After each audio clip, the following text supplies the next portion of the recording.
চট্টগ্রামে সিরিজ নির্ধারণী টেস্টের প্রথম ইনিংসে বাংলাদেশের বিপক্ষে ৯ উইকেটে ২২৭ রান তুলে প্রথম দিন শেষ করেছে জিম্বাবুয়ে। টাইগারদের হয়ে ৫ উইকেট শিকার করেছেন তাইজুল।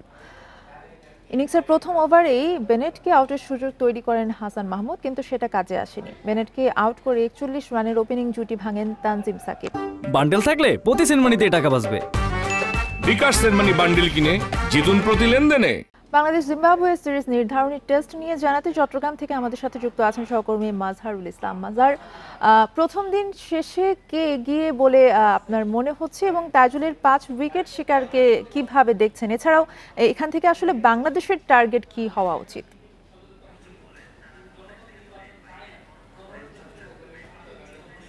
প্রথমে বলতে চাই কারা এগিয়ে সে বিষয়টাতে, সেখানে হচ্ছে আপনি যদি বলেন যে কারা এগিয়ে এই স্কোর দেখে, তাহলে অবশ্যই বলতে হবে বাংলাদেশ এগিয়ে থাকছে। আবার এটাও দেখতে হবে যে বাংলাদেশ তাদের ব্যাটিং লাইন আপটা যে অবস্থা, তারা ধারাবাহিক রান করতে পারছে না, ফর্মে নেই।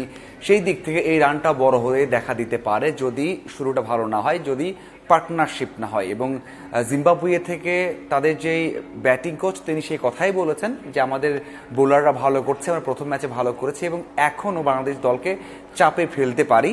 কিছুক্ষণ আগে সে প্রেস কনফারেন্সটা হয়েছে, সেখানে কিন্তু সেটাই বলেছেন। অন্যদিকে বাংলাদেশ সন্তুষ্ট, তাইজুল এসেছেন এবং বলেছেন যে হ্যাঁ, এখান থেকে বাংলাদেশ দল ভালোভাবে কাম ব্যাক করতে হবে, ব্যাটসম্যানদের রান করতে হবে। এখন তো ব্যাটসম্যানদের কাজ বাকি আছে, হয়তো তারা কালকে সকালে শুরুতেই ১ ওভার বা ২ ওভার ব্যাট করে বা কিছুক্ষণ ব্যাট করে তারা অল আউট হয়ে যাবে কিছু রান করে, কিন্তু মেইন কাজ তো বাংলাদেশ দলকে করতে হবে এবং ব্যাটিংটা করতে হবে। সেই দিক থেকে আমরা বলতে পারি যে বাংলাদেশ এগিয়ে থাকছে।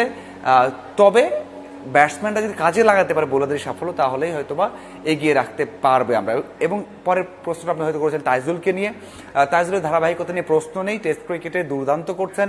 বাংলাদেশের হয়ে সাকিব আল হাসান সবচেয়ে বেশি উইকেট নিয়েছেন ২৪৭টার মতো এবং ৫ উইকেট নিয়েছেন ১৯ বার। সেই দিক থেকে তাইজুল নিলেন ১৬ বার ৫ উইকেট এবং তার উইকেটও কিন্তু ২২১টার মতো। তার মানে বাংলাদেশের সর্বোচ্চ উইকেট শিকার এবং সর্বোচ্চ ৫ উইকেট নেওয়ার পথেও এগিয়ে গেলেন তাইজুল। তার মানে এই স্ট্র্যাটই বলে যে তাইজুল কতটা ভালো বোলার। এবং আজকেও দুর্দান্ত বল করেছেন, কিছু বল অনেক বাউন্স হয়েছে, কিছু বল অনেক লো হয়েছে, বাট তার বোলিং যে কনসিস্টেন্সি, লাইন এবং লেন্থে, সেটা কিন্তু এক কথায় দুর্দান্ত।